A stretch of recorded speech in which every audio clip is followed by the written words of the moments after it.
Annoying redness and blotches on the face are common complaints, but how do you know when your irritation is something more than just dry skin or acne? If you are experiencing painful redness, you may be one of the estimated 14 million Americans suffering from rosacea.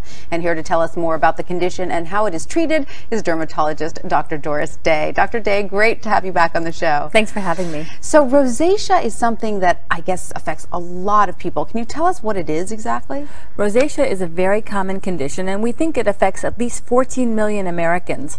And the problem is that most people don't recognize that they have it until they go see their doctor. And so they're treating it as all sorts of other conditions, and those treatments can actually make the rosacea worse. Is that because the symptoms are so vague? Well, the symptoms are a little bit unclear sometimes. They can mimic other things. We actually call it the great disguiser. You can see several different things. Sometimes you can have just simple redness and broken blood vessels. That's one type. Men tend to get a prominent nose, something we call rhinophyma, a bumpy, bulbous nose. Rosacea can also affect the eyes, and that's called ocular rosacea. You have a gritty feeling in the eyes or lots of styes. But it can also look a little bit like acne, that you can have pimples and bumps in the skin as well. But it is different than adult acne because that's more hormonal, it's more on the lower face, and with acne you do have more blackheads and whiteheads, and that's not seen in rosacea. Rosacea does affect the cheeks, the chin, the nose, the forehead, and adult acne is really more along the lower face. But rosacea does or can develop as we get older, is that right? Rosacea is more of an adult pattern, and that's why some people do call it adult acne. So you start to see it in the late 20s, 30s, 40s, and for most women who get it, it does get a little bit better after menopause. So that's something to look forward to with menopause. That's right. The one thing. Exactly. Is it hereditary? I mean, how do we get it? We're not really sure. There may be a hereditary component to it, and we really don't know the main underlying cause. Like with acne too, we don't know the main underlying cause, but we do know that with rosacea, there's one good thing about it is that there are triggers, so you have some control.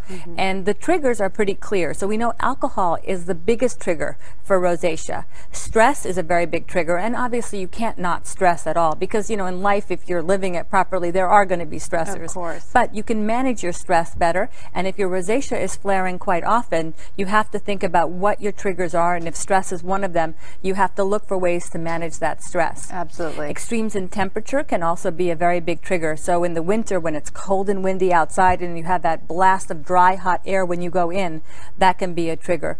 You also have to think about foods, and people tend to have their own personal triggers. Spicy foods tends to be a very big trigger for most people, but you have to think condiments and small things. It could be vinegar, soy sauce, wasabi, little things, not necessarily the main dish itself.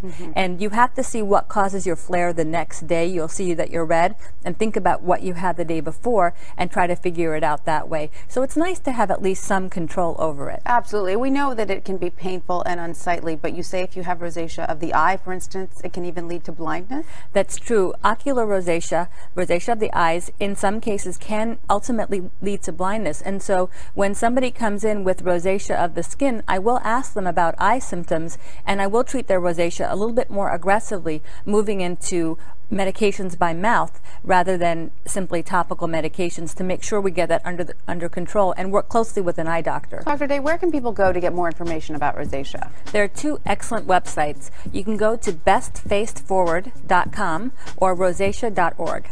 All right, Dr. Doris Day, thank you so much for all this great information. And for more health and wellness news, be sure to check out the health page at abcnews.com. ABC News Now. Good to know.